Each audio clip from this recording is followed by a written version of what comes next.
going on, guys? Back at you with another video, and today more transactions. And it seems to me that Kansas City, they're trying to deal off Tyreek Hill. They can't seem to come to agreements on contracts, so pay attention to where they trade Tyreek Hill. That is going to be a big indication on who's going to be the final four teams in the mix. So pay attention to that situation. And obviously the Baker Mayfield situation. Looks like the Raiders signed Kyle Peko. He's a big time defensive tackle. He's a big, huge body. So it looks like the Raiders are going to be in the mix of teams. I'm also going to tell you my prediction. Every month I'm going to give a prediction of the playoff teams that are going to be in the mix. So that's what we're going to be doing too in this video. Yeah, so they signed him. Also, they got Demarcus Robinson. I believe Demarcus Robinson, if I'm not mistaken, he was one of the Chiefs receivers. So the Raiders are just making a bunch of moves. So they have receivers, they got tight ends, they have a decent O-line, they got a decent defense, Crosby's going crazy. They can really concentrate on maybe defense this draft and maybe draft a receiver, and they're ready. Excuse me. And last month we were thinking they were done. So that's kind of crazy. All right, so Eric Harris signs a contract with Atlanta. Deion Bush signs a contract with the Chiefs. Kevin Byard frees up $8 million for Tennessee. Christian McCaffrey frees up $5 million for Carolina. Oh, Taron Armstrong was signed to the Dolphins, so they took him from the Saints. So that's a big-time left tackle. Let's see, any other big names anyone would care about? Let's see, Quan Williams, cornerback, signed a 2-year deal with Denver. Punters, kickers, nothing special. Zadarius Smith, big-time pass rusher. He was on the Ravens, Packers, and now he's going to be on the Vikings. So that makes the Vikings even stronger. Let's see, any other big names? Let's see, Jaron Reed, D-tackle, signs with the Packers. Leonard Fournette signs a 3-year deal with the Tampa Bay Bucks. Anything else big? No. Mike Hughes, cornerback, signed a 1-year deal with Detroit. Jaron Kearse, safety, signs a 2-year deal with Dallas. So they took that guy from the Tennessee Titans, I want to say. Jamison Crowder leaves the Jets, signs a 1-year, $4 million deal to the Bills. Brandon Parker signs with the Las Vegas Raiders, but he was already on their team, so that's a right tackle. So the Raiders now have both of their tackles set, and they still have Colton Miller, so they have depth. The Bengals signed Stanley Morgan, wide receiver. And yeah, looks like New England re-signed Trent Brown at right tackle. Trey Waynes got released, so a team could pick him up at corner.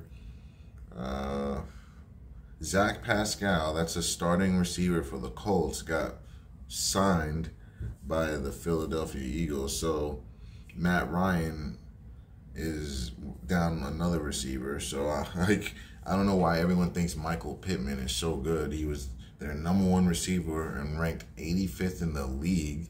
I don't know how that makes you a #1 receiver and makes you so ecstatic that a quarterback that's been playing for, 14 years would be like, woohoo, I'm going to join the 85th best receiver in the league. Yeah, we're going to make some noise. Like, that doesn't make sense. This year is going to be the year where everyone realizes that it wasn't Carson Wentz's fault. It wasn't Phillip Rivers' fault. Anybody that played there. It's just that they don't have pieces for quarterbacks to be successful. There's no receivers there. That's the problem. Matt Ryan has no one to throw the ball to. He's going to be able to hand the ball off, but who is he going to be able to throw to on a consistent basis every single time where he knows I can count on this guy? He doesn't have that over there. So everyone's going to realize that. But Atlanta, they ends up signing Marcus Mariota. he's a very, very talented quarterback. He just can't stay healthy. So we'll see if he just stays on his feet. If he can, they might be all right. If he's hurt, they're going to suck again, and they get a draft pick. So they're in a good situation. They get him for nothing. They either get a great year out of him and they continue on with him and they have a great quarterback, or they give him 1 year and they draft the quarterback in their top 5 pick next year. It's a win-win for the Atlanta Falcons, getting rid of Matt Ryan, who was a burden on their contract. Matt Breida signs a deal with the Giants. Patrick Ricard re-signs with Baltimore. Jameis Winston is going to be the Saints quarterback, so we have clarity there. So basically the Panthers, we don't know who their quarterback's going to be yet. Baker, that could have been a landing spot for him. But it looks like Seattle, they're going to roll with Drew Lock. So we already know he's not anything special unless they turn it around with him. Maybe he was in not a great situation. Who knows? Maybe Pete Carroll can turn Drew Lock into something. You never know. You never know. Sometimes guys need a new scenery. Sometimes the script needs to go in their favor. We'll see how that plays out. Duke Johnson signs with the Bills. The Bills are making huge moves. So it's looking like the Bills are making a push right now. Let's see. La'el Collins signs with Cincinnati. I think I already said that. All right, so yeah, we're up to date for now. I'm pretty sure all these other guys I already spoke of. Yeah, so. All right. So for now, as far as playoffs, it's looking very gloomy because there's not a lot going on, because not every team has a quarterback that you really can put your whole faith into, except for Tom Brady. And we all know the script goes in his favor all the time. So this year, we'll say, do I want to start AFC or NFC? Yeah, we'll start with the NFC, I think. Yeah, so in the NFC, the teams I think will make it this year: Cardinals, because there's 7 teams on each side. So Cardinals, okay, that's 1. Packers, Rams. I think Washington's going to make it. 49ers, Tampa Bay, and the final team, Minnesota Vikings. I think those will be the 7 teams that make it. Obviously, next month that could change. But as of right now, those are the 7 teams that I believe will make the playoffs. So we have that. I should probably write that down, so next video I know where I'm at and this not keep changing my mind. So we said Cardinals, right? Cardinals.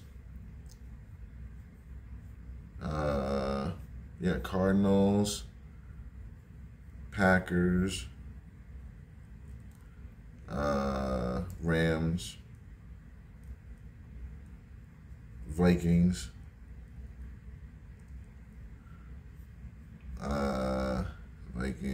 Vikings, who else? 49ers, Buccaneers, and Washington Commanders. I'm just going to call them Washington. So those are the 7 over there.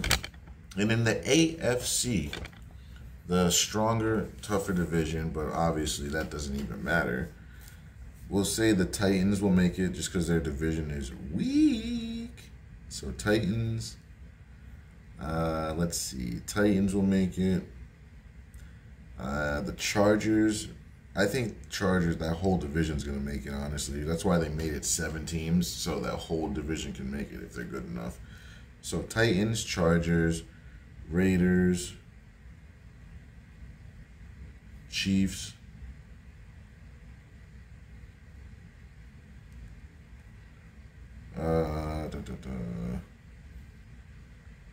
Let's see. Broncos.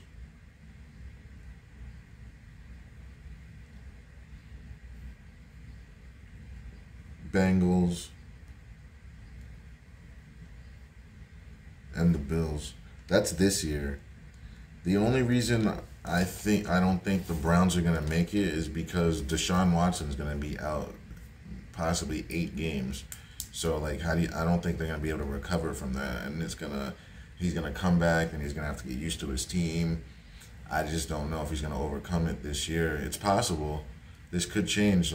Every month I'm gonna be changing this list, but as of right now, the way everything is, for the NFC, we got the Cardinals, Packers, Rams, Vikings, Niners, Bucks, Washington. AFC, I have the Titans, Chargers, Raiders, Chiefs, Broncos, Bengals, Bills.